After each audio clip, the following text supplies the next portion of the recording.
Hello, good evening, dear students. Once again, I welcome all of you to my class.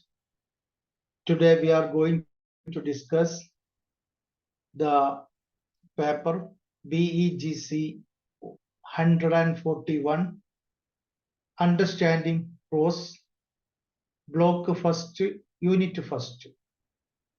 The topic, Understanding Prose, an Introduction. In this unit, we are going to discuss about what is prose. We know two kinds of literature, prose and poetry. In this part, first of all, we can understand what is prose and what is poetry. What is the difference between prose and poetry? The prose and poetry is entirely different. It is narratives, styles, and etc. So, first of all, we can discuss the word prose. The origin of word prose, it is taken from Latin word prosus, which means direct or straight. Prose is direct or straightforward writing, while poetry written in verse. Poetry leaves lot of things to imagine of the reader. But the prose talks straightly to the readers. In ordinary prose, the aim is to communicate one's thoughts and feelings to others. The style or manner is the way topic is expressed. The style depends upon who we are writing for and what sort of personality we have. There are different types of different varieties of prose. For purpose of analysis, we can categorize them descriptive, narrative, expository. But these three are not mutually exclusive. Sometimes you find more than one variety in a piece of work.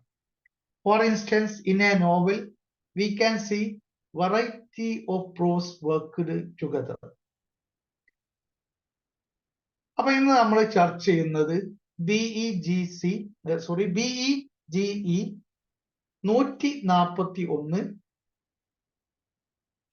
അതിലെ understanding പ്രോസ് എന്ന് പറയുന്ന ഒന്നാമത്തെ ബ്ലോക്കിലെ ഒന്നാമത്തെ unit ആണ്. Understanding prose and introduction. ഈ യൂണിറ്റിൽ ഈ ബ്ലോക്കിൽ ചർച്ച ചെയ്യുന്നത് പ്രോസിനെ കുറിച്ചാണ്. ഇവിടെ ആദ്യമായിട്ട് ഈ ഒന്നാമത്തെ യൂണിറ്റിലെ നമ്മൾ ചർച്ചക്കെടുക്കുന്നത് പ്രോസ് എന്താണ്, പ്രോസ് എന്താണ്, പോയട്രി, ഈ പോയട്രിയിൽ നിന്ന് പ്രോസിന്റെ വ്യത്യാസം എന്താണ് തുടങ്ങിയ കാര്യങ്ങളൊക്കെയാണ്. അപ്പൊ ഈ പ്രോസ് എന്ന് പറയുന്ന ഈ പദം തന്നെ യഥാർത്ഥത്തിൽ വന്നിട്ടുള്ളത് ലാറ്റിൻ വേർഡായിട്ടുള്ള പ്രോസസ് എന്ന് പറയുന്ന വാക്കിൽ നിന്നാണ്. അതിന്റെ അർത്ഥം ഡയറക്റ്റ്, സ്ട്രെയിറ്റ് എന്നാണ്, നേരിട്ട് എന്നുള്ളതാണ് അർത്ഥം. Prose is direct or straightforward writing. Prose നേരിട്ട് കാര്യങ്ങൾ പറയാണ്, നേരിട്ട് വിഷയത്തെ, വിവരണത്തെ നൽകുന്ന കാര്യമാണ്, അതിനെയാണ് നമ്മൾ പ്രോസ് എന്ന് പറയുന്നത്. While poetry written in verse, അതേസമയം പദ്യം എന്നത് ഈ പദ്യം എഴുതപ്പെടുന്നത് വേഴ്സിലാണ്. വേഴ്സ് എന്ന് പറഞ്ഞാൽ അത് പ്രത്യേകമായിട്ടുള്ള താളാത്മകമായിട്ടുള്ള വരികളിലൂടെയാണ് സാധാരണയായിട്ട് പോയം എഴുതപ്പെടുന്നത്.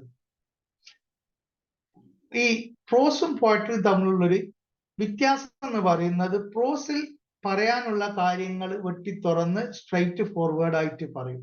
പക്ഷെ പോയട്രിയിൽ കുറെ കാര്യങ്ങൾ വായനക്കാരായിട്ടുള്ള ആളുകൾക്ക് ചിന്തിക്കാൻ വേണ്ടി അവരുടെ imagination വിട്ടുകൊടുക്കുകയാണ്.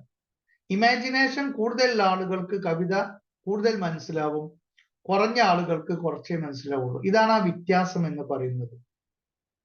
In ordinary prose, the aim to communicate one's thoughts and feelings to others.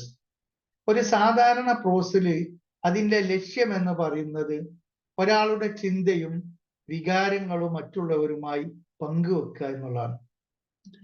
The style or manner is the way topic is expressed. വിഷയത്തിനനുസരിച്ച് അതിന്റെ ശൈലിയിലും രീതിയിലും ചില്ലറ മാറ്റങ്ങളൊക്കെ ഉണ്ടാവും.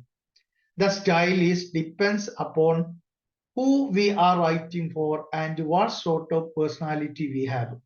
എഴുതുന്ന ആളുടെ വ്യക്തിത്വവും അത് ആർക്ക് വേണ്ടി എഴുതപ്പെടുന്നു എന്നുള്ള ആ ആളുടെ വായനക്കാരന്റെ അഭിരുചിയും അനുസരിച്ച് കൊണ്ടായിരിക്കും അതിന്റെ സ്റ്റൈല് ഡിപ്പെൻഡ് ചെയ്യുന്നത്. നമ്മൾ പ്രോസിനെ വ്യത്യസ്തമായിട്ട് തരംതിരിക്കുന്ന സമയത്ത് നമുക്ക് പ്രോസിനെ ഏകദേശം 3 ആയിട്ട് തരംതിരിക്കാം. പല വെറൈറ്റീസുകൾ ഉണ്ട് എങ്കിലും പ്രധാനമായിട്ട് നമുക്ക് പ്രോസിനെ 3 ആയിട്ട് തിരിക്കാം. For the purpose of analysis, we can categorize them: descriptive prose, narrative prose, and expository prose.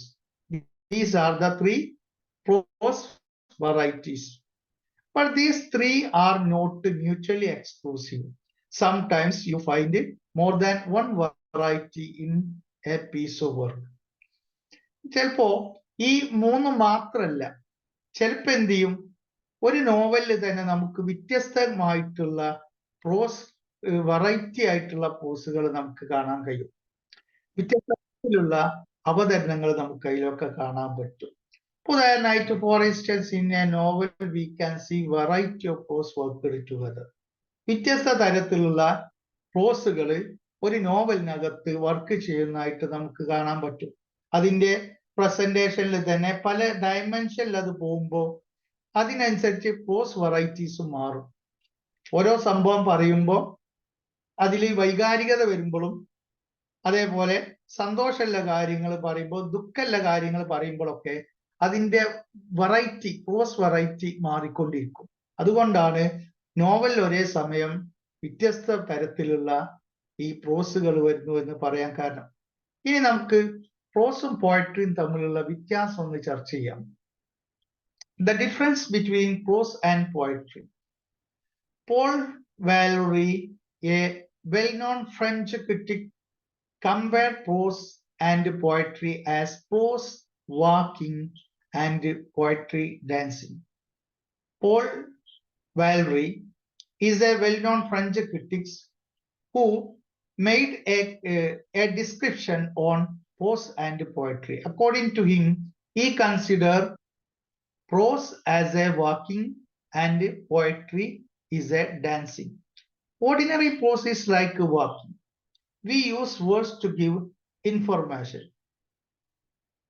In ordinary prose, the message is important, but it is not the primary consideration in literary prose. The objective of literary prose and poetry is enjoyment, like we enjoy dance, and not mere information or instruction.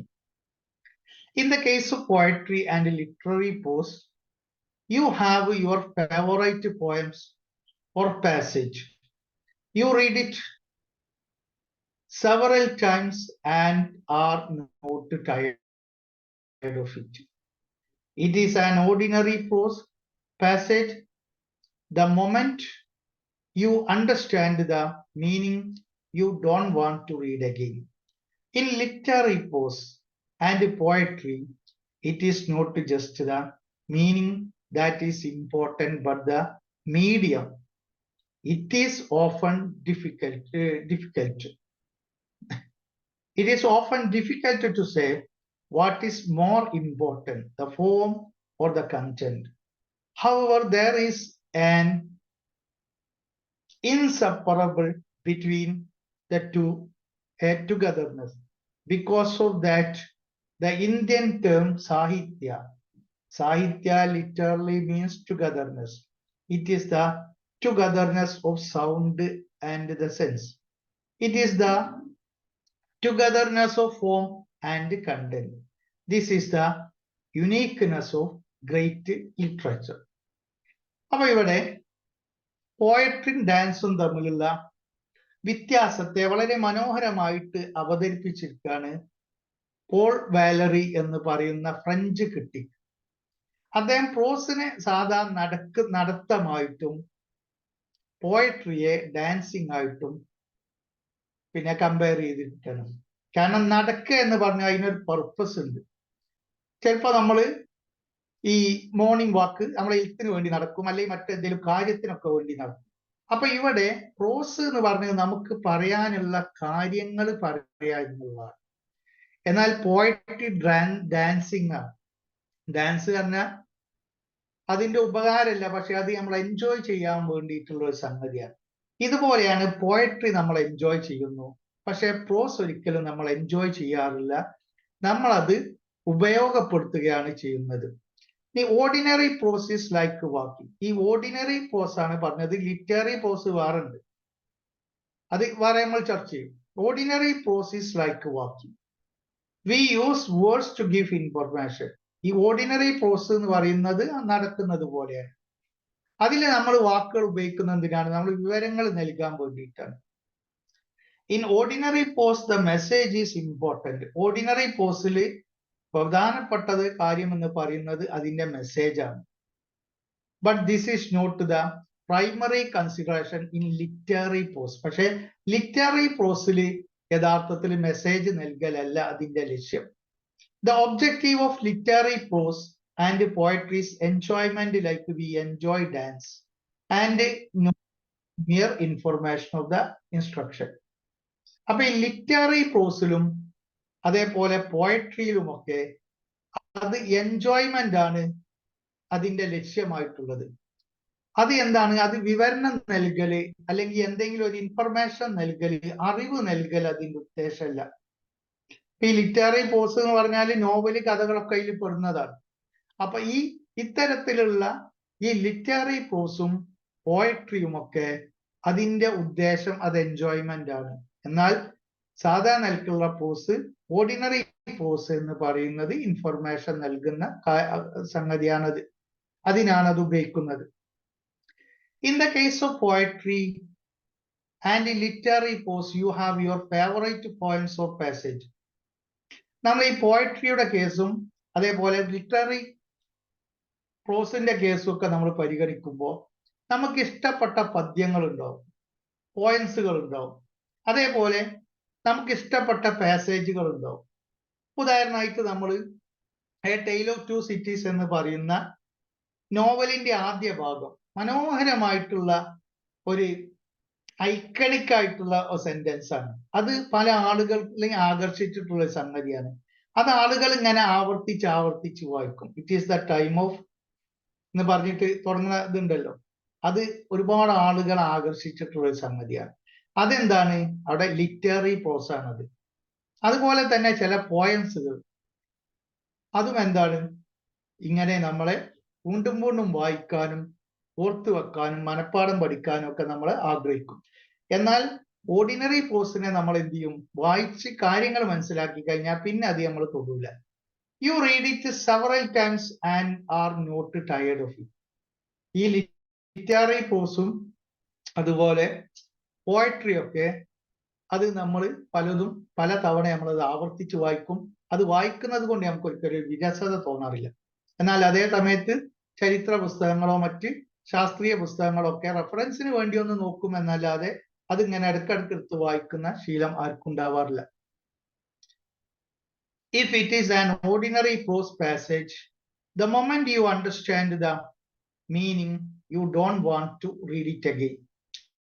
ഒരു ordinary പ്രോസിന്റെ കേസാണ് പറഞ്ഞിട്ടുള്ളത്. അതിൽ ആ information നിങ്ങൾക്ക് കിട്ടിക്കഴിഞ്ഞാൽ അതില് author അല്ലെങ്കിൽ writer പറയാൻ ഉദ്ദേശിച്ച കാര്യം നമ്മളോട് പറഞ്ഞ് അത് നമ്മൾ മനസ്സിലാക്കി കഴിഞ്ഞാൽ പിന്നീട് നമ്മൾ ആ സാധനം വിടുകയാണ്, പിന്നെ അത് നമ്മൾ വായിക്കും. In literary prose and poetry, it is not just the meaning that is important, but the medium it is often difficult. but it is the medium. അതെന്താ പറഞ്ഞത്? എന്നാൽ ലിറ്റററി പോസിന്റെയും പോയട്രിയുടെയും കാര്യം നോക്കുന്ന സമയത്ത് അതിന്റെ മീനിങ് അല്ല അവിടെ പ്രാധാന്യം, അല്ലെങ്കിൽ അതിന്റെ മെസ്സേജ് അല്ല അവിടെ പ്രാധാന്യം, മറിച്ച് അത് അവതരിപ്പിച്ചിട്ടുള്ള മീഡിയമാണ് നമ്മളെ പലപ്പോഴും ആകർഷിക്കുന്നത്.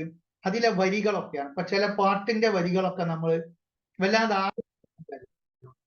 അപ്പൊ അതൊക്കെ ഒരു കവിത, അതുപോലെ നമ്മൾ എന്ത് ചെയ്യും, ചില കവിതയിലെ വരികളൊക്കെ നമ്മളെ വല്ലാതെ ആകർഷിക്കും. അത് നമ്മൾ അതിന്റെ കണ്ടന്റ് ഒന്നും ചിലപ്പോ വൃത്തിയട്ട കണ്ടന്റ് ഒക്കെ ആയിരിക്കും, എന്നാലും അതിന്റെ ആ മീഡിയം, അത് അവതരിപ്പിക്കുന്ന രീതി നമുക്ക് വളരെ ഇഷ്ടമാണ്. It is often difficult to say what is more important, the form or the content. ഇനിയിപ്പോ ഒരു ലിറ്റററി ഒരു പോസ് നമ്മൾ പരിഗണിക്കുകയാണെങ്കിൽ, അല്ലെങ്കിൽ പോയട്രി നമ്മൾ പരിഗണിക്കുന്ന സമയത്ത് നമുക്ക് പ്രയാസമുള്ള ഒരു കാര്യമാണ് അതിലേതാണ് പ്രാധാന്യമുള്ളത്. അതിന്റെ രൂപമാണോ, അതിന്റെ ഫോം, അത് എങ്ങനെ അത് എഴുതി രചിക്കപ്പെട്ടതിന്റെ ശൈലിയാണോ, അതല്ല അതിന്റെ കണ്ടന്റ് ആണോ പ്രാധാന്യം എന്നുള്ളത് തീരുമാനിക്കാൻ ചിലപ്പോൾ നമുക്ക് കുറച്ച് പ്രയാസം ഉണ്ടാവും. ചില സംഗതികളൊക്കെ അങ്ങനെയുണ്ട്, അതിന്റെ ശൈലി നല്ലതായിരിക്കും, അതിലെ മെസ്സേജും വളരെ നല്ല മെസ്സേജ് ആയിരിക്കും. അത്തരം കേസുകളിൽ അതിന്റെ ഫോം ആണോ കണ്ടന്റ് ആണോ പ്രാധാന്യമുള്ളത് എന്ന് ചിലപ്പോൾ ചർച്ച വരും. അല്ലാതെ തന്നെ പിന്നെ ക്രിട്ടിക്സിന്റെ ഇടയിൽ ചർച്ച ഉണ്ട്, യഥാർത്ഥത്തിൽ ഒരു ലിറ്റററി പ്രോസിന്റെ അല്ലെങ്കിൽ പോയട്രിയുടെ ഫോം ആണോ അതിന്റെ കണ്ടന്റ് ആണോ പ്രാധാന്യം എന്നുള്ള ചർച്ച നടന്നുകൊണ്ടിരിക്കുന്നുണ്ട്. ഏതായാലും അതിലൊരു അന്തിമ വിധി കൽപ്പിക്കുക എന്നുള്ളത് ഇത്തിരി പ്രയാസമുള്ള കാര്യം തന്നെയാണ്.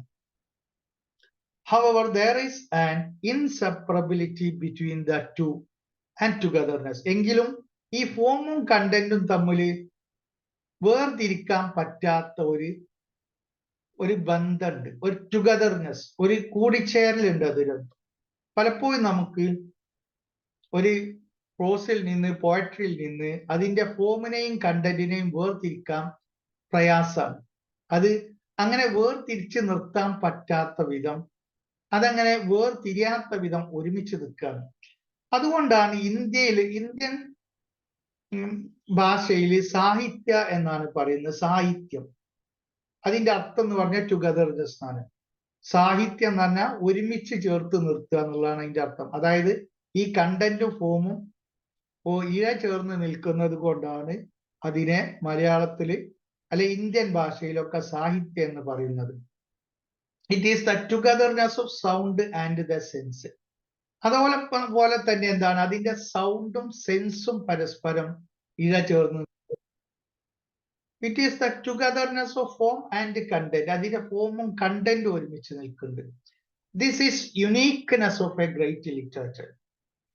When we examine an unique literary literature, we can see the togetherness of the form and the content and the sound and the sense and the form and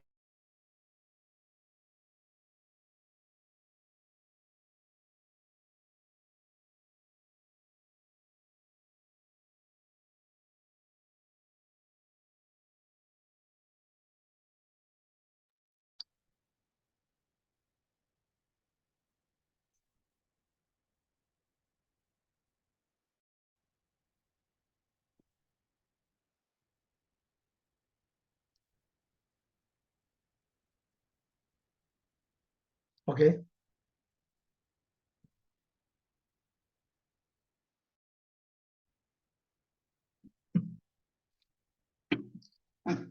അടുത്തതായിട്ട് നമ്മൾ ചർച്ച ചെയ്യാൻ പോകുന്നത്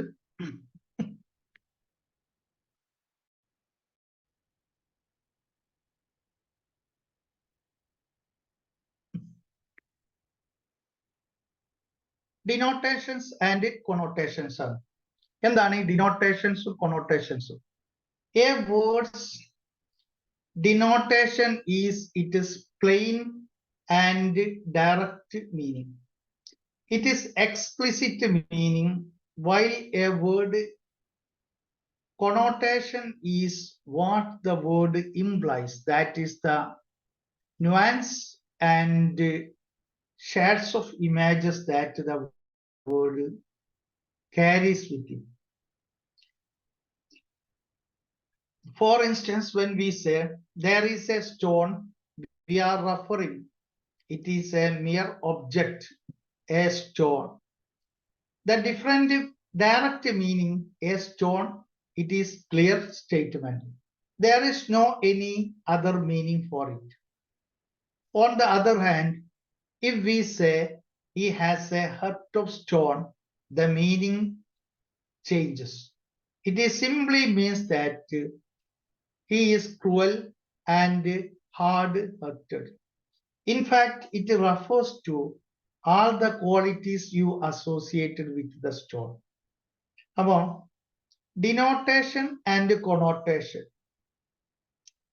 ഇത് പ്രോസില് പോയട്രിയിലൊക്കെ വരുന്ന കാര്യങ്ങളാണ്. അപ്പൊ ഈ വേർഡ് എന്താണ്, ഈ ഡിനോട്ടേഷനും കൊണോട്ടേഷനും എന്താണ് നമ്മൾ വിശദീകരിക്കാൻ. A word denotation is a plain and direct meaning. ഒരു വാക്കിന്റെ നേരിട്ടുള്ള അർത്ഥം, തെളിഞ്ഞ അർത്ഥത്തെയാണ് നമ്മൾ ഡിനോട്ടേഷൻ എന്ന് പറയുന്നത്. It is explicit meaning while a word is connotation. എന്നാൽ connotation എന്ന് പറയുന്നത് is what the word implies. That is the nuanced shades of meaning that the word carries with it. ആ വാക്ക് വഹിക്കുന്ന അർത്ഥമുണ്ട്. ഇപ്പൊ ഒരു സംഗതി പറയുമ്പോൾ ആ പറയപ്പെടുന്ന വസ്തുവിന്റെ ക്വാളിറ്റി അവിടെ പറയുന്നു, നേരിട്ടുള്ള അർത്ഥമല്ല. അതിന്റെ ഇന്റർ മീനിങ് എന്ന് നമ്മൾ പറയും. അപ്പൊ ഇന്റർ മീനിങ് ഉള്ള പിന്നെ പദങ്ങളെ നമ്മൾ കൊണോട്ടേഷൻ എന്ന് പറയുന്നു. അതേപോലെ ഡയറക്റ്റ് മീനിങ് ഉള്ള വേർഡിനെ നമ്മൾ ഡിനോട്ടേഷൻ എന്ന് പറയുന്നുണ്ട്. ഉദാഹരണമായിട്ട് നമ്മൾ പറയാണ് this is a stone. We are referring the direct meaning a stone. It is a clear statement. എന്താണ് അതിന്റെ അർത്ഥം? ഇതൊരു കല്ലാണ് എന്ന് പറഞ്ഞാൽ ആ കാണുന്ന വസ്തു തന്നെ ക്ലിയർ ആയി വ്യക്തമായി മനസ്സിലായി. അതിന് ആന്തരികമായിട്ടുള്ള ഒരർത്ഥമില്ല. എന്നാൽ there is other meaning. On the other hand, if we say he has a heart of stone, നമ്മൾ പറയാണ് അയാൾക്ക് കല്ലിന്റെ ഹൃദയമാണ് എന്ന് പറയും. നമ്മൾ പലപ്പോഴും പറയാറുണ്ട് മലയാളത്തിൽ. അപ്പൊ അതിന്റെ അർത്ഥം അവിടെ മാറുന്നു. അവിടെ യഥാർത്ഥത്തിൽ കല്ലല്ല ഉദ്ദേശിച്ചത്. It simply means that he is a cruel or hard-hearted person. അയാൾ വളരെ ക്രൂരനാണ്, ഒരു ദയയില്ലാത്ത, ഹൃദയം കടുത്തു പോയ ഒരാളാണ് എന്നുള്ളതാണ് അതുകൊണ്ട് അവിടെ ഉദ്ദേശിക്കുന്നത്. In fact it refers to all the qualities you associated with the stone. അപ്പൊ ഈ കല്ലിന് നമ്മൾ കൊടുത്തിട്ടുള്ള എല്ലാ ഗുണങ്ങളും ക്വാളിഫിക്കേഷൻസും ആ ആളുടെ ഹൃദയത്തിന് നമ്മൾ നൽകുന്നതാണ്. അപ്പൊ ഇതാണ് ഡിനോട്ടേഷനും കൊണോട്ടേഷനും തമ്മിലുള്ള വ്യത്യാസം എന്ന് പറയുന്നത്. ഇനി നമ്മൾ വെറൈറ്റി ഓഫ് പോസ് ചർച്ച ചെയ്യാൻ പോവാണ്. പോസിന്റെ വ്യത്യസ്ത തരങ്ങളെ കുറിച്ചിട്ടാണ് ചർച്ച ചെയ്യുന്നത്. There are different varieties of prose. They are descriptive, narrative, expository prose. These are the three varieties of prose. First of all, we can discuss what is the descriptive prose. Descriptive prose refers to writing used to describe specific scenes, settings, or people within a place of prose or poetry writing. It refers to description means it is a description of, or it describes to us a specific scene, setting, people within a piece of prose and poetry writing. Such writing is picturesque and allows readers to envision the going on within the writing. അപ്പൊ descriptive പ്രോസ് എന്ന് പറഞ്ഞാൽ വിവരണാത്മക പ്രോസ് എന്ന് പറയും. നമ്മൾ വിവരിക്കുകയാണ് അവിടെ. എന്താണ് അവിടെ വിവരിക്കുന്നത്? അത് വിവരിക്കുന്നത് അത് പ്രത്യേകമായ സംഭവങ്ങളെ വിവരിച്ച് പറയാം, ഒരു രംഗം വിവരിച്ച് പറയാം, അല്ലെങ്കിൽ ഒരു സെറ്റിങ്, ഒരു സ്ഥലത്തെ കുറിച്ചിട്ട് സെറ്റിങ്സിനെ കുറിച്ച് വിശദമായിട്ട് പറയാം, വിവരിക്കാം, അല്ലെങ്കിൽ ആളുകളെ വിവരിക്കുക. ഒരു പ്രോസിനകത്തുള്ള അല്ലെങ്കിൽ ഒരു പോയട്രിക്കകത്തുള്ള അതിനെ വിവരിച്ച് പറയുന്നതിനെയാണ് ഡിസ്ക്രിപ്റ്റീവ് പ്രോസ് എന്ന് പറയുന്നത്. അപ്പോ ഒന്നാമത്തെ വെറൈറ്റിയാണ് ഡിസ്ക്രിപ്റ്റീവ് പ്രോസ്. ഇനി രണ്ടാമത്തെ വെറൈറ്റി ഏതാണ്? നരേറ്റീവ് പ്രോസ് ആണ്. Narrative prose is a form of writing that tells a story in a straightforward manner, using language that is typical everyday speech. Narrative prose എന്ന് പറഞ്ഞാൽ അത് ഒരു പ്രത്യേക തരം എഴുത്താണ്. അത് നമ്മളോട് പറയുന്നത് കഥ പറയാണ്.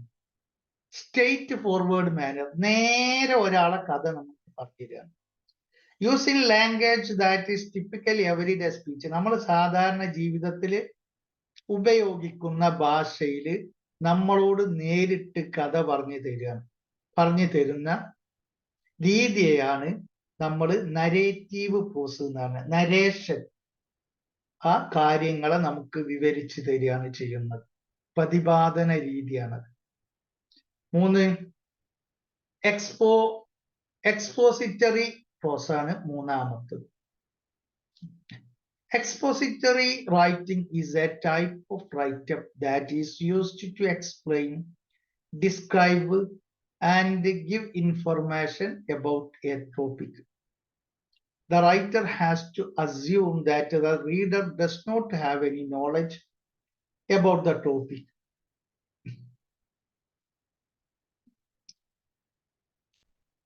The writer has to assume that the reader does not have any knowledge about the topic.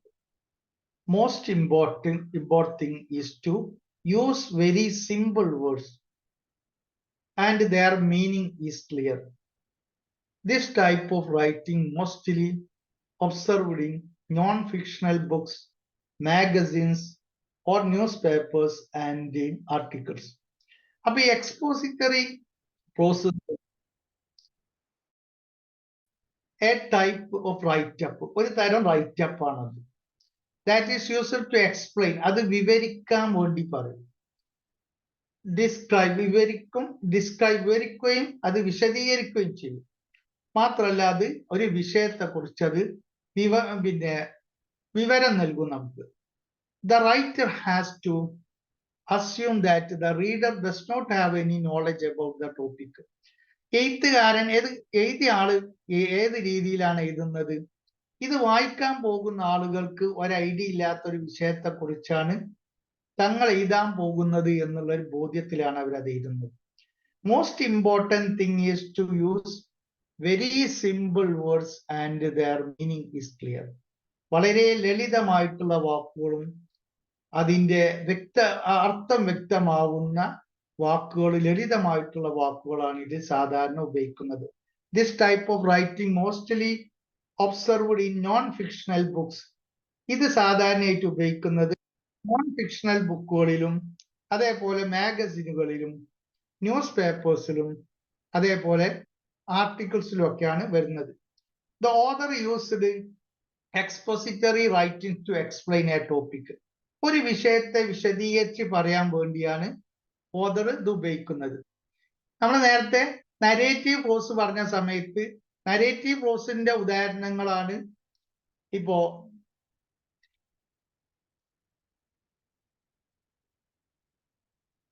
in narrative prose the writer conveys a sequence of events or experiences coherent and engaging way, often with the focus of character development, setting, plot, themes.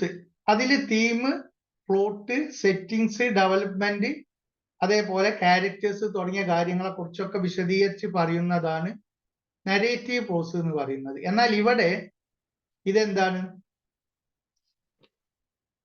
ഈ expository പ്രോസിൽ യഥാർത്ഥത്തിൽ അത് ഒരു എസ്സേകളാണ് കാര്യമായിട്ട്. ആളുകൾക്ക് വിവരണം നൽകുന്ന, അറിവില്ലാത്ത വിഷയത്തെ കുറിച്ച് അറിവ് നൽകുന്ന കാര്യങ്ങളാണ് എക്സ്പോസിറ്ററി പ്രോസ് എന്ന് പറയുന്നത്. നരേറ്റീവ് പ്രോസിൽ സാധാരണ കഥയിലും മറ്റൊക്കെ ഉപയോഗിക്കുന്ന ആ വിവരണത്തെയാണ് നരേറ്റീവ് പ്രോസ് എന്ന് നമ്മൾ പറയുന്നത്. ഇനി അടുത്തത്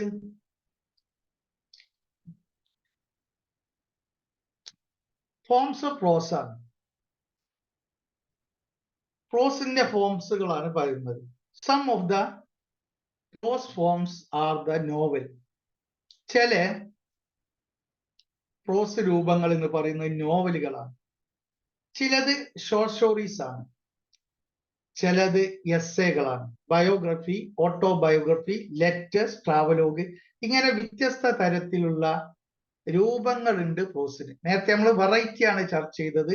ഇവിടെ രൂപങ്ങൾ പറയുന്ന സമയത്ത് അതിലും വ്യത്യസ്തമായിട്ടുള്ള രൂപങ്ങളുള്ള ഒന്ന് തന്നെയാണ് പ്രോസ്. പ്രോസിന് വ്യത്യസ്ത രൂപങ്ങളുണ്ട്. അത് ഷോർട്ട് സ്റ്റോറി ആയിട്ട് വരും, നോവലായിട്ട് വരും, എസ്സേ ആയിട്ട് വരും, ബയോഗ്രഫി ആയിട്ട് വരും, ഓട്ടോബയോഗ്രഫി ആയിട്ട് വരും, ലെറ്റേഴ്സ് ആയിട്ട് വരും, അതേപോലെ ട്രാവലോഗ്സ്, യാത്രാ വിവരണങ്ങളായിട്ട് വരും.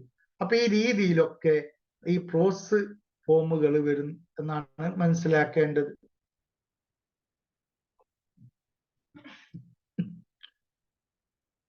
Let us discuss each one. ഇനി പറഞ്ഞ ഓരോന്നായിട്ട് നമുക്കൊന്ന് ചർച്ച ചെയ്ത് നോക്കാം. ഈ പ്രോസിന്റെ ഫോമുകൾ നമ്മൾ പറഞ്ഞല്ലോ. ആദ്യം നമ്മൾ ചർച്ച ചെയ്യുന്നത് ഷോർട്ട് സ്റ്റോറിയാണ്. എന്താണ് short story? A short story is not a novel in a abridged form. സാധാരണ ആളുകൾ മനസ്സിലാക്കിയത് ഈ സ്റ്റോറി എന്ന് പറയുന്നത് മറ്റേ നോവലിന്റെ ചെറു രൂപമാണ് എന്നാണ്. എന്നാൽ അതല്ല. നോവൽ വേറെ സാഹിത്യ രൂപമാണ്, ഷോർട്ട് സ്റ്റോറി വേറെ സാഹിത്യ രൂപമാണ്. അതുകൊണ്ട് തന്നെ അത് നോവലി ചെറുതാക്കിയത് അല്ലെങ്കിൽ നോവലി മാറ്റി കുറുക്കി ചെറുതാക്കിയതല്ലത്. A short story is completed in itself. ഒരു എന്ന് പറയുന്നത്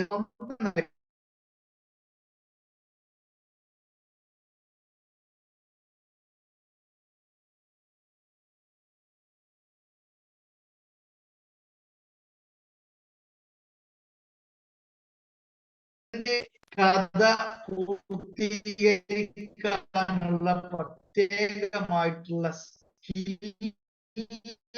ആർക്ക് വേണം? കഥ എഴുതുന്ന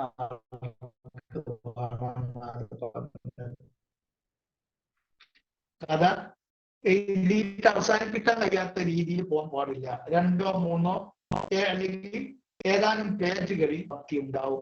അങ്ങനെയുള്ള short story has A plot, characters and has a beginning, a middle and end. ഇതാണ്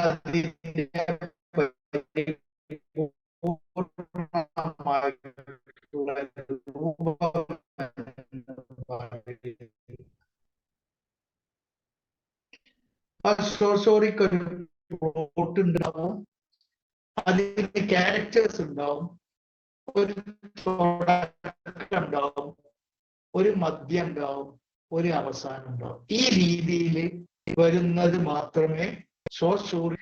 next is a piece of fiction which is written in prose and has certain length. A novel is an individual vision of the novelist. It is a particular of life viewed by the writer. It has a story which tells us what happened and a plot which tells us how it happened. E.M. Forster, an English novelist, said this of the difference between story and plot. The king died and the queen died is a story. The king died and then the queen died of the grief is a plot. അപ്പൊ ഈ ഭാഗത്ത് നമ്മൾ novel, പോസ്റ്റിന്റെ മറ്റൊരു രൂപമായിട്ടുള്ള novel. Novel എന്ന് പറയുന്നത് ഒരു piece of fiction ആണ്, കഥയുടെ ഭാഗമാണ്. Which is written in a prose. അത് പ്രോസ് ശൈലിയിലാണ് എഴുതുന്നത്, പോയട്രി അല്ല.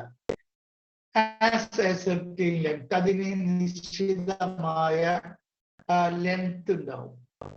A novel is an individual vision of the novelist. നോവലിസ്റ്റിന്റെ വ്യക്തിപരമായിട്ടുള്ള വിഷൻസ് ആണ് അതിൽ വരുന്നത്. ഒരു വിഷയത്തെ അല്ലെങ്കിൽ ഒരു കൂട്ടം സംഭവത്തെ എങ്ങനെയാണ് നോവലിസ്റ്റ് നോക്കിക്കാണുന്നത് എന്നതാണ് നോവലിൽ വരുന്ന വിഷയം. It is a picture of life as viewed by the writer. Writer കണ്ട ജീവിതത്തെ വരച്ചിടുകയാണ്, പ്രോസിലൂടെ വരച്ചിടുകയാണ് യഥാർത്ഥത്തിൽ ചെയ്യുന്നത്. It has a story which tell has what happened. എന്ത് സംഭവിച്ചു എന്ന് പറയുന്ന ഒരു കഥ അതിലുണ്ട്. ആൻഡ് എ പ്ലോട്ട്, അതിൽ കഥ മാത്രമല്ല പ്ലോട്ടും. Which tells us how it happened. എന്താ പ്ലോട്ട് എന്ന് പറയുന്നത്? കഥ എങ്ങനെ സംഭവിച്ചു എന്നുള്ളതാണ്. കഥ ഇങ്ങനെ പറഞ്ഞു പോവല്ല, അത് എങ്ങനെ സംഭവിച്ചു, എന്തുകൊണ്ട് സംഭവിച്ചു എന്നുള്ളതാണ് പ്ലോട്ടിൽ പറയുന്നത്. ഉദാഹരണമായിട്ട് E.M. ഫോസ്റ്റർ എന്ന് പറയുന്ന ഇംഗ്ലീഷ് നോവലിസ്റ്റ് അതിനെ ഇങ്ങനെ വിവരിച്ചിട്ടുണ്ട്. ഇപ്പം സ്റ്റോറിയെയും പ്ലോട്ടിനെയും അദ്ദേഹം വിശേഷിപ്പിച്ചത് ഇങ്ങനെയാണ്: the difference between A story and plot, the king died and the queen died is A story. രാജാവ് മരിച്ചു, രാജ്ഞി മരിച്ചു എന്ന് പറഞ്ഞ കഥയാണ്. ഇനി എങ്ങനെയാണ് അത് പ്ലോട്ടായി മാറുന്നത്? The king died and then queen died of grief is a plot. രാജാവ് മരിച്ചു, അല്ല അതിന്റെ ദുഃഖത്താൽ രാജ്ഞി മരിച്ചു എന്ന് പറയുമ്പോൾ അത് പ്ലോട്ടായി. കാരണം രാജ്ഞി മരിച്ചതിന്റെ കാരണം ഇവിടെ പറയുന്നുണ്ട്. മുകളിൽ കഥയായിട്ട് രണ്ടും പറയും, രണ്ടാളും മരിച്ചെന്നേ പറയുന്നുള്ളൂ. രണ്ടാമത്തെ ആള് മരിച്ച കാരണം പറയുന്നത് കൊണ്ടാണ് ഇത് പ്ലോട്ടായി മാറുന്നത്. ഇനി അടുത്ത പ്രോസ് ആണ് എസ്സേ എന്നുള്ളത്. An essay is a piece of writing that is written to convince someone of something or to simply inform the reader about a particular topic. An essay is a piece of writing that conveys the message or an information about something. The reader writes about a particular topic. It is a prose, an essay. In order to the reader to be convinced or adequately informed, the essay must include several important components to make it flow in a logical way. The essay should have also follow some logical formats and some logical forms. അപ്പൊ essay എന്ന് പറയുന്നത് ഒരു piece of writing ആണത്. ഏതെങ്കിലും ഒരു വിഷയമായിട്ട് വായനക്കാരന് വിവരം നൽകുകയാണ് ചെയ്യുന്നത്. പ്രത്യേകിച്ച് ഒരു വിഷയത്തെ സംബന്ധിച്ച്, ഏതെങ്കിലും ഒരു വിഷയത്തെ സംബന്ധിച്ച് വായനക്കാരന് വിവരം നൽകുക, അവബോധം നൽകുന്ന ഒന്നാണ് യഥാർത്ഥത്തിൽ എസ്സേ എന്ന് പറയുന്നത്. വായനക്കാരന്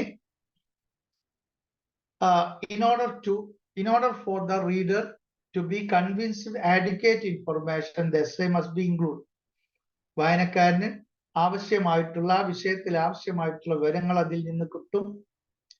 മാത്രമല്ല ഈ എസ്സേക്ക് പ്രധാനമായിട്ടും ചില കോമ്പോണൻസുകൾ ഉണ്ട്.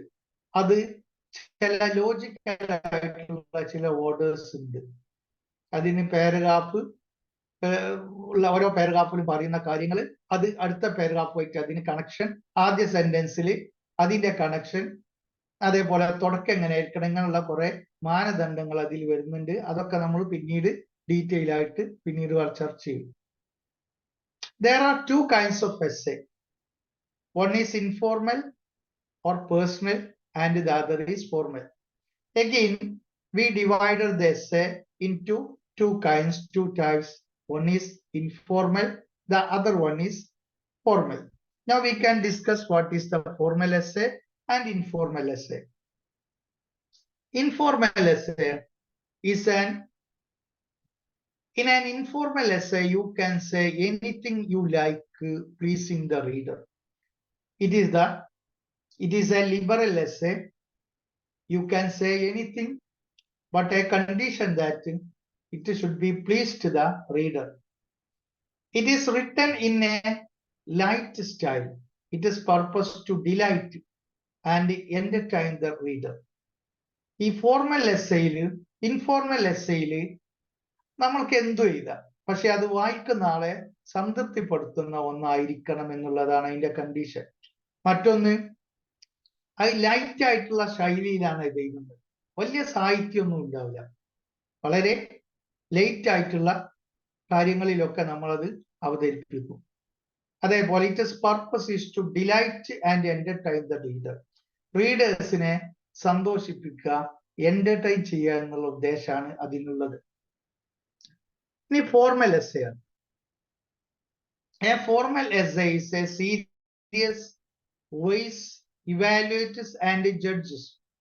It discusses the merits and the demerits of the topic in question. This style is objective and serious. Formal essay, not like informal essay, it is not a liberal, but it is not to pleasing the readers, but it has a weight and seriousness. It has a value. It is judged by others. It discusses the merits and the demerits of the topic in question, the style of topic and serious. ഇപ്പോൾ പറഞ്ഞത് ഈ formal essay എന്ന് പറയുന്നത് വളരെ ഗൗരവത്തിൽ ഒരു വിഷയം കൈകാര്യം ചെയ്യുന്ന എസ്സേകളാണ്. അതിന് വെയിറ്റ് ഉണ്ട്, വാല്യൂ ഉണ്ട്, മാത്രമല്ല അത് ജഡ്ജ് ചെയ്യും. മറ്റത് ഇൻഫോർമൽ എസ്സേ ആരും ജഡ്ജ് ചെയ്യൂല, അതിന്റെ വാല്യൂ അളക്കൂല. പക്ഷെ ഇതങ്ങനെയല്ല. ഈ സാധനം ഫോർമൽ എസ്സേ വന്നു കഴിഞ്ഞാൽ അത് ജഡ്ജ് ചെയ്യുകയും ഇവാലുവേറ്റ് ചെയ്യുകയും ഒക്കെ ചെയ്യും. It discusses the merit and the demerits of topic in question. പറയപ്പെടുന്ന വിഷയത്തിന്റെ മെറിറ്റും ഡീമെറിറ്റും ഒക്കെ അത് നന്നായിട്ട് ചർച്ച ചെയ്യും. The style is objective and serious. അതിന്റെ സ്റ്റൈൽ എന്ന് പറയുന്നത് ഒബ്ജക്റ്റീവ് ആണ്, വളരെ സീരിയസ് ആണ്. ഇനി ബയോഗ്രഫി ആൻഡ് ഓട്ടോബയോഗ്രഫി മറ്റൊരു പോസ്റ്റ്രൂപമാണ്. നമുക്ക് നോക്കാം എന്താണ് ബയോഗ്രഫിയും ഓട്ടോബയോഗ്രഫിയും.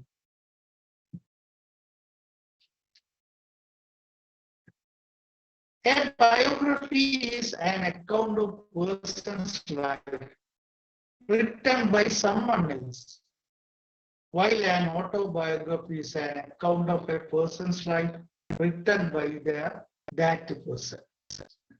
A good biography usually tries to project an objective picture of the life of a particular person. It avoids the temptation either to praise, to sever and criticate. A biography is an account of a person's life. Biography എന്ന് പറയുന്നത് ഒരു വ്യക്തിയുടെ ജീവിതത്തെ കുറിച്ചുള്ള വിവരണമാണ്. Written by someone else, അത് എഴുതുന്നത് വേറെ ആളാണ്. While an autobiography is an account of a person's life written by that person.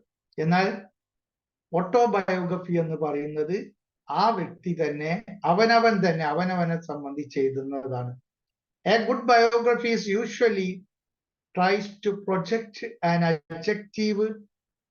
objective picture of the life of a particular person. ഒരു പ്രത്യേക വ്യക്തിയുടെ ജീവിതത്തെ ഒബ്ജക്റ്റീവായിട്ട് പ്രൊജക്ട് ചെയ്യാൻ വേണ്ടിയിട്ടാണ് അത് ശ്രമിക്കുന്നത്.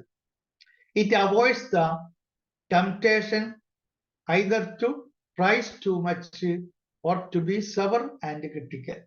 അതില് ആ വ്യക്തിയെ കുറിച്ചുള്ള യഥാർത്ഥ കാര്യം പറഞ്ഞു പോവാണ് ചെയ്യുന്നത്. അവിടെ അയാളെ പുകഴ്ത്താനോ ഇകഴ്ത്താനോ ഉള്ള ഒരു പ്രേരണയും അവിടെ കാണിക്കില്ല. അതാണ് ബയോഗ്രഫിയുടെ പ്രത്യേകത. Next, autobiography. In an autobiography, the writer attempts to reveal selected experience of his or her own life in retrospective. In an autobiography, a person who writes to attempt several selected experiences, not a whole experiences. In some cases, they wrote maximum experiences they have memorized, they remember. Most of the occasions, the writers include only some experiences and avoid other experiences. In some cases, some experiences cannot be projected in front of the public. He may be frightened to project that experience. Because of that, he selected among his experiences to project in front of the public. Autobiography എന്ന് പറയുന്നത് അനുഭവത്തിൽ നിന്ന് ചിലത് ഒരു വ്യക്തിയുടെ ജീവിതത്തിലെ ചില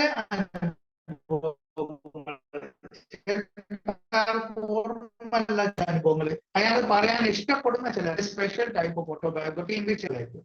അവരുടെ ജീവിതം അല്ലെങ്കിൽ ഒരു പ്രത്യേക അനുഭവത്തെ മാത്രമൊക്കെ ഫോക്കസ് ചെയ്തിട്ട് എഴുതുന്ന സാധനമാണ് മെമ്മോയർ എന്ന് പറയുന്നത്.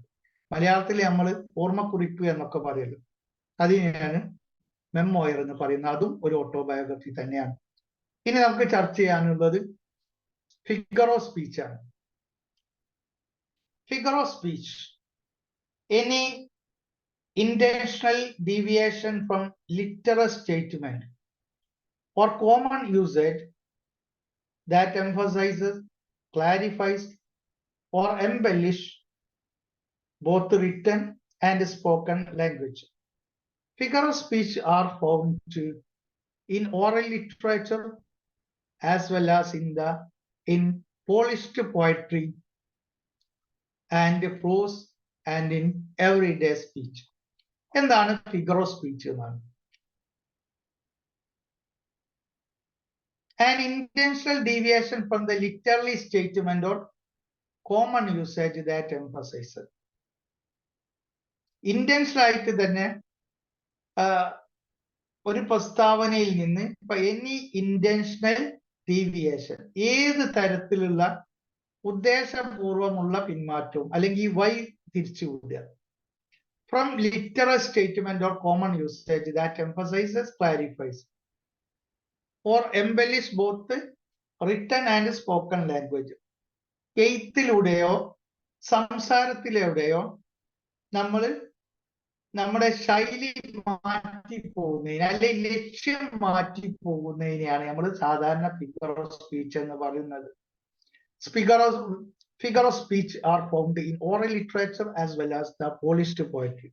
സാധാരണ ഓറൽ പോയട്രിയിലും അതുപോലെ തന്നെ പോളിഷ്ഡ് പോയട്രിയിലും ഒക്കെ നമ്മൾ ഫിഗർ ഓഫ് സ്പീച്ച് കാണും. And prose and everyday speech, നിത്യജീവിതത്തിലെ എല്ലായിടത്തും നമ്മൾ അത് കാണും. ഇനി ഫിഗർ ഓഫ് സ്പീച്ച് ഏതൊക്കെയാണെന്ന് നമുക്കൊന്ന് നോക്കാം. ഇവിടെ ചില ഫിഗർ ഓഫ് സ്പീച്ചിനെ പരിചയപ്പെടുത്തുകയാണ്. ഒന്ന് സിമിലാണ്. A simile is a rhetorical device used to compare two using the word like, as, or than. Simile can be used to create vivid imagery or to draw surprising connection between two unrelated things. They are commonly used in literature, adversely and everyday speech. Simil എന്ന് പറയുന്നത് എന്താണ്? ഒരു റെട്ടോറിക്കൽ device ആണ്. നമ്മൾ പോയസിലായാലും അല്ലെങ്കിൽ പ്രോസിലായാലും ഒക്കെ ഉപയോഗിക്കപ്പെടുന്ന ഒരു സംഗതിയാണ് സിമിൽ എന്ന് പറയുന്നത്. അത് ഉപയോഗിക്കുന്നത് രണ്ട് വസ്തുക്കളെ തമ്മിൽ കമ്പയർ ചെയ്യാം. Compare two things using the words like, as, like, as അല്ലെങ്കിൽ ദാൻ എന്നില്ല മൂന്നിൽ ഏതെങ്കിലും ഒരു വേർഡ് ഉപയോഗിച്ചുകൊണ്ട് കമ്പയർ ചെയ്യുന്നതിനെയാണ് നമ്മൾ സിമിൽ എന്ന് പറയുന്നത്. A simile can be used to create vivid imaginary, ഒരു പ്രത്യേകമായിട്ടുള്ള വ്യത്യസ്ത തരത്തിലുള്ള ഇമേജറികൾ സൃഷ്ടിക്കാൻ വേണ്ടിയിട്ടാണ് അത് ഉപയോഗിക്കുന്നത്. Or to draw surprising connection between two, അല്ലെങ്കിൽ ആ രണ്ട് വസ്തുക്കൾ തമ്മിലുള്ള അതിശയകരമായിട്ടുള്ള ഒരു കമ്പാരിസൺ പറയാൻ വേണ്ടിയിട്ട്. അൺറിലേറ്റഡ് തിങ്, ബന്ധമില്ലാത്ത വസ്തുക്കൾ തമ്മിലുള്ള ഒരു ബന്ധം പറയാൻ വേണ്ടിയിട്ട്. They are commonly used in literature, advertising, and everyday speech. അത് സാഹിത്യത്തിൽ ഉപയോഗിക്കും, പരസ്യത്തിൽ ഉപയോഗിക്കും, നിത്യജീവിതത്തിലൊക്കെ ഉപയോഗിക്കും. ഉദാഹരണമായിട്ട് she is like a rose എന്ന് പറയും, അല്ലെങ്കിൽ she is like a moon, അല്ലെങ്കിൽ she smiles like a, അല്ലെങ്കിൽ her smiles is like a flower. ഇങ്ങനെ നമ്മൾ എന്ത് ചെയ്യും, കമ്പയർ ചെയ്തിട്ട് പറയാം. ഇതിനെയൊക്കെയാണ് സിമിൽ എന്ന് പറയുന്നത്. ഇനി മെറ്റാഫർ ആണ്. A metaphor is also a comparison but not direct. ഈ comparison as in a simile, and also there are no any connectives such as like and as. The writer uses an expression which describes one thing by stating another. For example, we can say the road snaked its way up the mountain. Here the word snaked is used metaphorically. The word snake suggests a winding path. അപ്പൊ metaphor എന്ന് പറഞ്ഞാൽ അതും simile പോലെ comparison ആണ്. പക്ഷെ ഇവിടെ നേരിട്ടുള്ള comparison അല്ല, ആസും ലൈക്കും ചേർത്തിട്ടുള്ള നേരിട്ടുള്ള കമ്പാരിസൺ അല്ല. And also there are no any connectiveness such as like and as. ഞാൻ പറഞ്ഞല്ലോ, ആസ് പോലെ ലൈക്ക് പോലുള്ള ഒരു കണക്റ്റീവ്സും ഇല്ല. The writer uses an expression which describes the one thing by stating another. ഒരു വസ്തു പറഞ്ഞിട്ട് മറ്റതിനെ പറയാൻ വേണ്ടി വേറെ വസ്തു പറയാം. ഉദാഹരണമായിട്ട് ഒരു വസ്തുവിനെ മറ്റതാക്കി പറയാം. ഉദാഹരണമായിട്ട് ഫോർ എക്സാമ്പിൾ ഒരു ഉദാഹരണം ഉണ്ട്. ഉദാഹരണം പറയുമ്പോൾ വ്യക്തമാവും. വി ക്യാൻ സേ, നമുക്ക് പറയാം the road snaked its way up mountain. ഈ റോഡ് മൗണ്ടൈനിലേക്ക് പോകുന്ന ഈ റോഡ് സ്നേക്കിനാണ്, വളഞ്ഞു പൊളഞ്ഞാണ് എന്നാ പറയുന്നത്. അവിടെ ഈ വളഞ്ഞു പൊളഞ്ഞുള്ള ഈ പോക്ക് അത് സ്നേക്കിന്റെ പോക്കാണ്. സ്നേക്കിനെ അവിടെ വിശേഷിപ്പിക്കുകയാണ്. അപ്പം the road snaked its way up the mountain എന്ന് പറഞ്ഞാൽ സ്നേക്കിനെ പോലെ വളഞ്ഞു പൊളഞ്ഞാണ് ഈ റോഡ് പോകുന്നത് എന്നാണ്. അവിടെ പോലെ എന്ന് പറയാൻ വേണ്ടി ലൈക്ക് ആസ് ഒന്നും ഉപയോഗിച്ചിട്ടില്ല. സ്നേക്ക് എന്ന ആ പദത്തെ വർബായിട്ട് സ്നേക്ക്ഡ് എന്ന് ഉപയോഗിച്ചു. Here the word snaked is used metaphoric. ഇവിടെ സ്നേക്ക്ഡ് എന്ന് പറയുന്ന ഈ വേർഡ് എന്തായിട്ടുണ്ട്, അവിടെ മെറ്റാഫറിക്കലായിട്ട് ഉപയോഗിച്ചിട്ടുള്ള പദമാണ്. The word snaked suggests a winding path. അങ്ങനെ ഈ വഴിയെ സൂചിപ്പിക്കാൻ വേണ്ടിയിട്ടാണ് ഈ സ്നേക്ക്ഡ് എന്ന് അവിടെ ഉപയോഗിച്ചിട്ടുള്ളത്. അടുത്തത് ഇമേജ് ആണ്. എന്താണ് image? An image is a visual picture created by the use of either a word or phrase.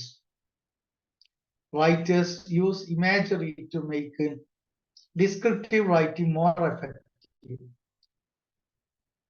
An image can also refer to the sense of taste, smell, touch, hearing. An image is usually written in the form of a simile or metaphor. For example, there is a garden in the face where roses and white lilies grow. An image is a visual picture created by use of either words or phrase. വാക്കുകളും ഫ്രേസുകളും ഉപയോഗിച്ചിട്ട് ഒരു visual image ഉണ്ടാക്കുകയാണ് അവർ. നമ്മുടെ മുമ്പില് അവർ ചിത്രങ്ങൾ തെളിച്ചു വരികയാണ്. ഒരു ചിത്രം ഉണ്ടാക്കുകയാണ് ഈ വാക്കുകളും ഫ്രേസുകളും ഉപയോഗിച്ചിട്ട്. അതിനെയാണ് ഇമേജ് എന്ന് പറയുന്നത്. Writers use imaginary to make descriptive writing more effective. ഈ ഡിസ്ക്രിപ്റ്റീവ് റൈറ്റിംഗിലാണ് ഇത് സാധാരണ ഉപയോഗിക്കുന്നത്. അത് ഡിസ്ക്രിപ്റ്റീവ് റൈറ്റിംഗിനെ കൂടുതൽ എഫക്റ്റീവ് ആക്കാൻ വേണ്ടിയിട്ടാണ് ഈ ഇമേജ് ആയിട്ട് ഉപയോഗിക്കുന്നത്. An image can also refer to the sense of taste, smell, touch, hearing. ഈ ഇമേജ് പലപ്പോഴും ഈ ടേസ്റ്റ്, അതേപോലെ സ്മെല്ല്, ടച്ച്, ഹിയറിങ് ഇതിനൊക്കെ സൂചിപ്പിക്കാൻ വേണ്ടിയിട്ട് ഉപയോഗിക്കുന്നത്. ആ പദത്തിലൂടെ ഇതൊക്കെ അത് നിർമ്മിച്ചെടുക്കുന്നതാണ്. An image is usually written in the form of a simile or metaphor. സിമിലിന്റെ രൂപത്തിലും മെറ്റാഫറിന്റെ രൂപത്തിലും മുകളിൽ നമ്മൾ ചർച്ച ചെയ്തല്ലോ, ആ രൂപത്തിലൊക്കെ സാധാരണ ഒരു ഇമേജ് ചെയ്തപ്പോഴും. ഒരു ഉദാഹരണം ഇവിടെ കൊടുത്തത്, there is a garden in her face where rose and white lilies grow. അവളുടെ മുഖത്തൊരു പൂന്തോട്ടുണ്ട്, ആ പൂന്തോട്ടത്തിൽ റോസും ലില്ലികളും വളരുന്നു എന്നാണ്. അപ്പൊ അവിടെ നമുക്ക് ഒരു പിക്ചർ ഇങ്ങനെ കിട്ടി അല്ലെ, അത്രയും സുന്ദരമായിട്ടുള്ള ഒരു മുഖം അവിടെ എന്ത് ചെയ്യുക, വരച്ച് കാണിക്കുകയാണ്, അല്ലെങ്കിൽ അതിന്റെ ചിത്രം എടുത്ത് കാണിക്കുന്നത് പോലെ ആണത് അവതരിപ്പിക്കുന്നത്.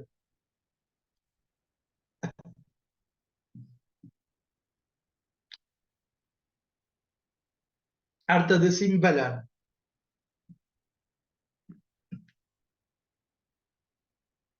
Symbol. A symbol is something that stands for something else. വേറെ എന്തിനെങ്കിലും പകരമായിട്ട് ഉപയോഗിക്കുന്ന ഒരു പ്രതീകത്തെയാണ് നമ്മൾ സിംബൽ എന്ന് പറയുന്നത്. ഇപ്പം ഒന്ന് പറയാൻ വേണ്ടി അല്ലെങ്കിൽ ഒന്നിന് പകരമായിട്ട് വേറൊന്ന് ഉപയോഗിക്കുക. For example, a dove is a symbol of peace. ഇപ്പോ വെള്ളപ്രാവ് എന്നുള്ളത് അല്ലെങ്കിൽ പ്രാവ് എന്നുള്ളത് എന്താണ്, സമാധാനത്തിന്റെ ചിഹ്നമാണ്. അതേപോലെ ചുവപ്പ് എന്നുള്ളത് ഒരു പാർട്ടിയുടെ ഒരു അടയാളവുമാണ്. അതോടൊപ്പം തന്നെ അതിൽ ഡേഞ്ചർ കാണിക്കാൻ വേണ്ടിയിട്ടും അത് ഉപയോഗിക്കുന്നു. അതേപോലെ ഓരോ സിംബൽസുകളുണ്ട്. ഇങ്ങനെ ഒന്ന് പറയാൻ വേണ്ടി അതല്ലാത്ത മറ്റൊന്നിനെ കൊണ്ടുവരലാണ് ഇതിന്റെ ഉദ്ദേശം എന്ന് പറയുന്നത്. സാധാരണഗതിയിൽ നമ്മൾ സിനിമയിലൊക്കെ ഈ പ്രതീകങ്ങൾ കൂടുതലായിട്ട് ഉപയോഗിക്കുന്നുണ്ട്. ലിറ്ററേച്ചറുകളിലും അത് പോയത്തിലൊക്കെ സാധാരണയായിട്ട് അത് ഉപയോഗിക്കുന്ന ഒരു സാധനമാണ് സിംബൽ എന്ന് പറയുന്നത്. അടുത്തത് പെർസോണിഫിക്കേഷൻ ആണ്. Human qualities such as characteristics, powers, feelings are attributed to some objects. The purpose is to make the description more vivid and concrete. The writer speaks of something which is a non-human as if it were human. For example, the sun traced his footsteps across the sky. എന്താണ് ഈ personification? In personification,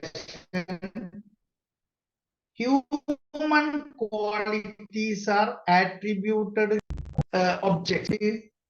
It makes the description of more vivid and concrete. The writer speaks of something which is non-human as if it were human. For example, the sun traced his footsteps across the sky. മാനുഷികമായിട്ടുള്ള കുറെ ഗുണങ്ങളുണ്ട്. അവന്റെ സ്വഭാവങ്ങൾ, അവന്റെ പെരുമാറ്റങ്ങൾ, അവന്റെ ശക്തി, അവന്റെ വികാരങ്ങൾ, ഇതൊക്കെ എന്ത് ചെയ്യാം, മനുഷ്യരല്ലാത്ത വസ്തുക്കളിൽ ആരോപിക്കുക, പ്രത്യേകിച്ച് ജീവനില്ലാത്ത വസ്തുക്കളിൽ ആരോപിക്കുക. അതിന്റെ ഉദ്ദേശം എന്താണ്? ഈ വിവിധ തരത്തിലുള്ള ഈ വിവിഡ് കോൺക്രീറ്റ് ഡിസ്ക്രിപ്ഷൻ ഉണ്ടാക്കാൻ വേണ്ടിയിട്ടാണ് അത് ഉപയോഗിക്കുന്നത്. The writer speak something which is non human, മനുഷ്യനല്ലാത്ത വസ്തുവിനെ കുറിച്ച് പറയാണ്. As if it were human, അത് മനുഷ്യൻ എന്ന നിലക്കാ പറയുന്നത്. മനുഷ്യന്റെ കഴിവുകൾ അതിനാരോപിക്കുക. അപ്പൊ ഉദാഹരണമായിട്ട് നോക്കൂ, ഉദാഹരണം പറയുമ്പോൾ പെട്ടെന്ന് മനസ്സിലാവും. The sun traced his foot across the sky. സൂര്യൻ അതിന്റെ കാൽപ്പാടുകൾ ആകാശത്തുടനീളം പതിപ്പിച്ചു എന്നാ പറയുന്നത്. അപ്പൊ ഈ സൂര്യന് കാൽപ്പാടുകൾ ഉണ്ടോ? കാൽപ്പാടുകൾ പതിപ്പിക്കുക എന്നുള്ളത് മനുഷികമായിട്ടുള്ള ഗുണമാണ്. ആ ഗുണം സൂര്യനിലേക്ക് ആരോപിച്ച് പറയാം. അതിന്റെ ഒരു വിവിഡ് കോൺക്രീറ്റ്, ഒരു ഡിസ്ക്രിപ്റ്റീവ് വിവിഡ് ഡിസ്ക്രിപ്ഷൻ കിട്ടാൻ വേണ്ടിയിട്ട് അത് ഉപയോഗിക്കുന്ന രീതിയാണ് പേഴ്സോണിഫിക്കേഷൻ എന്ന് പറയുന്നത്. മറ്റൊന്ന് ഹൈപ്പർബലിയാണ്. It is a deliberate exaggeration for the sake of effect. For example, we often say, I nearly died of laughing. We often use hyperbole expressions without realizing it. Here is another example from Thoreau. The blue bird carries the sky on its back. ഈ hyperbole എന്ന് പറയുന്നത് ബോധപൂർവം തന്നെ പെരുപ്പിച്ച് ഉണ്ടാക്കി കൂട്ടിപ്പറയാം. ഒരു വിഷയത്തെ ഇള്ളതിലപ്പുറത്തേക്ക് കൂട്ടിപ്പെരുപ്പിച്ച് പറയുന്നതിനെയാണ് നമ്മൾ സാധാരണ എക്സാജറേറ്റ് ചെയ്യാന്ന് പറയാറുണ്ട്. ഈ ബോധപൂർവമുള്ള എക്സാജറേഷൻ ആണ് ഇവിടെ. എന്തിനാണ് അത് പറയുന്നത്? ഒരു എഫക്റ്റ് കിട്ടാൻ വേണ്ടി, അത്രയും അതിന് ഗൗരവമുണ്ട് എന്ന് പറയാൻ വേണ്ടിയിട്ട്, അല്ലെങ്കിൽ അത്രയും അത് പവർഫുൾ ആണ്, അല്ലെങ്കിൽ അത്രയും അതിന് മഹത്വം ഉണ്ട് എന്നൊക്കെ പറയാൻ വേണ്ടിയിട്ട്. ഇപ്പൊ ഒരു എക്സാമ്പിൾ നോക്കൂ. We often say, I nearly died of laughing. ഞാൻ ചിരിച്ചു മരിക്കാനായി എന്ന് പറയും. ഞാൻ ചിരിച്ചു മരിച്ചു എന്ന് പറയാറുണ്ട് സാധാരണയായിട്ട്. അവിടെ യഥാർത്ഥത്തിൽ അത്രയും ചിരിച്ചു.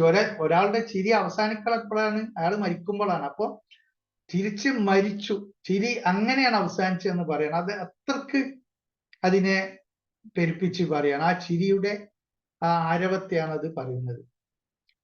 V often use hyperbolic expressions without realising it. പലപ്പോഴും ഈ ഹൈപ്പർബോളി നമ്മൾ ഉപയോഗിക്കുന്നത് അതിൻ്റെ എക്സ്പ്രഷൻ മനസ്സിലാക്കാതെയാണ്, അല്ലെങ്കിൽ അത് അർത്ഥം മനസ്സിലാക്കാതെയാണ്.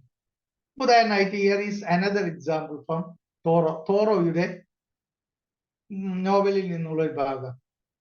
The blue bird carries the sky on his back. ആ നീലപ്പക്ഷി അതിന്റെ മുതുകിൽ ആകാശത്തെ വഹിക്കുന്നു എന്നാണ്. അത് ഒരു പ്രയോഗമായിട്ട് വന്നതാണ്. അതൊരു പെരുപ്പിച്ച് പറയലാണ്. ഈ നമ്മൾ സാധാരണ മലയാളത്തിലൊക്കെ പറയാറുണ്ട് ഉത്തരം താങ്ങുന്ന പല്ലി എന്നൊക്കെ, അതുപോലുള്ള ഒരു പ്രയോഗമാണ്. അപ്പൊ അതൊക്കെ എക്സാജറേറ്റ് ചെയ്ത് പറയാണ്. മറ്റൊന്ന് understatement or litotes. It is used to minimize the significance of the situation deliberately. For instance, a person who is bleeding heavily might say, it is just a scratch. Or an athlete who has just completed the marathon might say, I am a bit tired.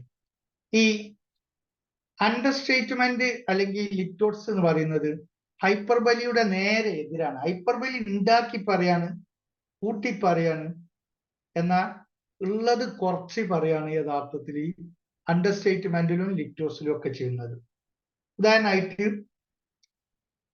Used to minimise the significance of the situation deliberate. ബോധപൂർവം ഒരു സാഹചര്യത്തെ minimise ചെയ്ത് പറയാം, പരമാവധി കുറച്ച് പറയാം.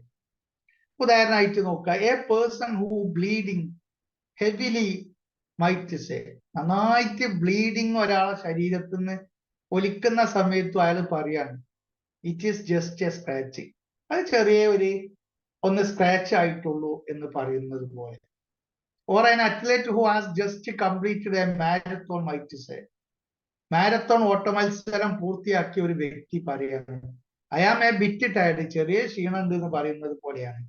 മറിച്ച് അയാൾക്ക് നല്ല ക്ഷീണമുണ്ട്, അപ്പോഴും അയാൾ ആ ക്ഷീണത്തെ ചെറിയ ക്ഷീണം എന്ന് കുറച്ച് പറയാണ്. ഇതിനൊക്കെയാണ് അണ്ടർസ്റ്റേറ്റ്മെന്റ് അല്ലെങ്കിൽ ലിറ്റോർസ് എന്ന് പറയുന്നത്.